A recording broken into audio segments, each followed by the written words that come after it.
Ada begitu banyak orang yang tidak berhasil untuk bisa mencapai status financial freedom. Tidak bisa berhasil mencapai bisa tabungan tuh bisa di atas beberapa M gitu ya. Nah, kenapa seperti itu? Kemungkinan besar kenapa berada di situ terus 80-90% orang karena melakukan 4 kesalahan ini.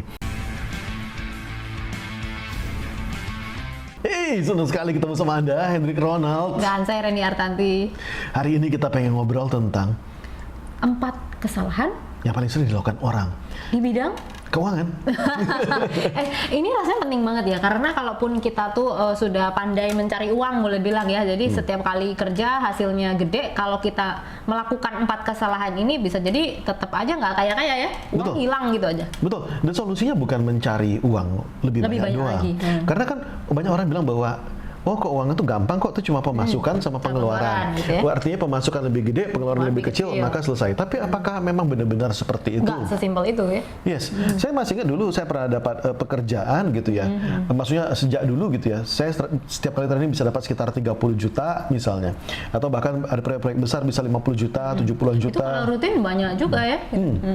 Tapi kok tabungan saya tuh nggak kemana-mana gitu loh. Jumlah uang yang ada di rekening itu ya masih gitu-gitu aja. Bahkan boleh jujur gitu ya, masih bisa di bawah 200 juta, di atas 100 juta tuh jarang gitu loh. Dan itu adalah salah satu yang bikin saya kok gini-gini terus gitu ya. Itu jadi bikin penasaran ya, sebenarnya tuh salahnya ada di mana? Salahnya di mana gitu. Padahal dapat kerjanya kan lumayan gitu ya, tapi kok masih bisa seperti ini. Sebelum kita bahas, kita pengen membagi dulu bahwa yang namanya keuangan itu kan cuma ada 2. Yang pertama yaitu income, yang kedua yaitu expense-nya atau pengeluarannya. Yes.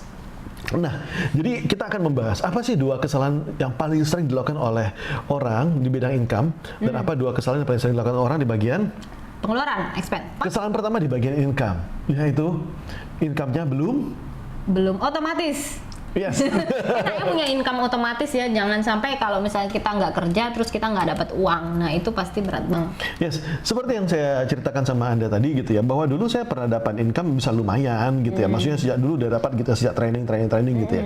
Tapi kok susah banget, mau nembus 200 juta aja susah gitu ya, nembus 100 juta atau jarang-jarang banget. Kok bisa seperti itu gitu loh. Dan lama-kelamaan ketika saya sudah mulai mendapatkan passive income, ternyata naiknya bisa cepat. Nah, jadi seperti yang kita ceritakan bahwa income tuh mesti otomatis, nggak boleh bergantung sama ada kita atau nggak ada kita. Apa sih enaknya kalau misalnya income otomatis? Enaknya kalau misalnya income otomatis itu artinya kita bisa mengekspandnya, kita bisa menduplikasinya, karena dia sudah otomatis toh bekerja toh. Artinya itu adalah resep yang terjadi berulang-ulang kali. Misalnya gitu ya. Jadi misalnya Anda bikin kos-kosan gitu ya, dan ternyata dari kos-kosan tersebut ada income, passive income secara terus-menerus masuk, otomatis masuk. Misalnya sebulan anggap misalnya bisa masuk 10 juta. Nah, kalau polanya sudah ada, artinya kos-kosan kedua bisa dibikin kos-kosan ketiga, bisa kos-kosan keempat dan seterusnya, gitu toh. Nah, jadi Anda cuma perlu membuat polanya tuh cuma pertama kali doang. Habis itu Anda akan membuat pola-pola yang lain, pola-pola yang sama gitu ya. Kalau misalnya bisnis Anda punya bisnis bakery dan bakerynya sudah jalan, maka tugas Anda adalah menduplikasi bagaimana caranya supaya bakery ini bisa jadi banyak. Bisa jalan dan bisa terkontrol gitu. Yes, jadi worth it nggak sih membuat gimana caranya supaya income itu bisa otomatis? Worth it banget. Nah, sekarang saya pengen kasih pertanyaan nih. Boleh. Oke, pertanyaannya jadi gini. Coba Anda pilih mana? Yang pertama adalah income-nya gede banget gitu ya. Misalnya income-nya 100 juta sebulan, oke?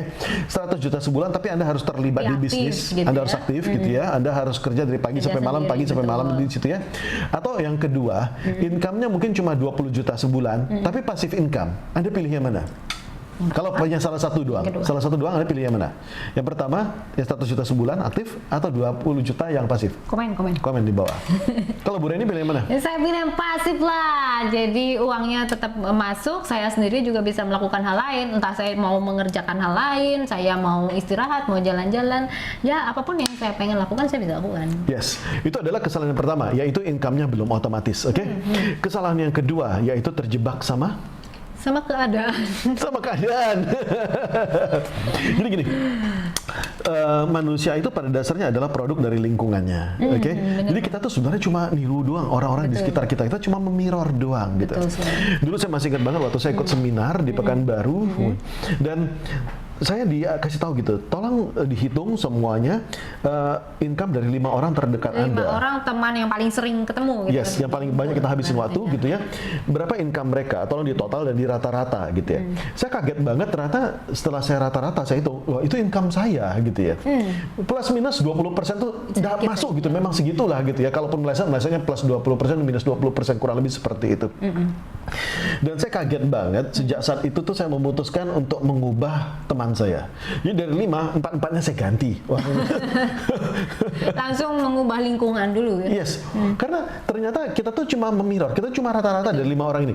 Dan bukan cuma soal keuangan doang, tapi juga soal berat badan, kesehatan ya, soal kebiasaan gitu, makanan yang dimakan, cara pola pikir, karena manusia memang 80% lebih dipengaruhi lingkungan. Yes, termasuk misalnya keberanian Anda untuk mengambil resiko, pertimbangan Anda, emosi Anda gitu, cara Anda ngomong, cara Anda nge-joke, itu cuma rata-rata dari 5 orang terdekat. Jadi hati-hati ya, dengan siapa kita sering bergaul. Itu makanya penting banget untuk mengganti 5 orang terdekat Anda. Kalau Anda tidak bisa ganti, misalnya Pak, satunya istri saya, janganlah gitu ya. Satu suami jangan diganti gitu ya. Yang lain masih 4-nya yang lain diganti. Oke. Step up gitu. Oke.